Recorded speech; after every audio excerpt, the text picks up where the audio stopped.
کیا جس چیز کی انسان آرزو کرتا ہے وہ اسے ضرور ملتی ہے؟ سو آخرت اور دنیا تو اللہ ہی کے ہاتھ میں ہے، اور آسمانوں میں بہت سے فرشتے ہیں جن کی سفارش کچھ بھی فائدہ نہیں دیتی مگر اس وقت کہ اللہ جس کے لیے چاہے اجازت بخشے اور سفارش پسند بھی کرے۔ جو لوگ آخرت پر ایمان نہیں لاتے وہ فرشتوں کو لڑکیوں کے نام سے موسوم کرتے ہیں، حالانکہ ان کو اس کی کچھ خبر نہیں۔ وہ صرف خیال و گمان پر چلتے ہیں، جبکہ خیال و گمان حق کے مقابلے میں کچھ کام نہیں آتا۔ تو جو ہماری یاد سے روگردانی کرے اور صرف دنیا ہی کی زندگی کا خواہاں ہو، اس سے تم بھی منہ پھیر لو۔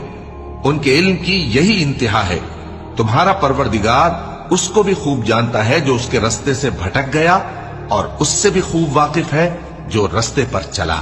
اور جو کچھ آسمانوں میں ہے اور جو کچھ زمین میں ہے سب اللہ ہی کا ہے، اور اس نے خلقت کو اس لیے پیدا کیا ہے کہ جن لوگوں نے برے کام کیے ان کو ان کے اعمال کا بدلہ دے۔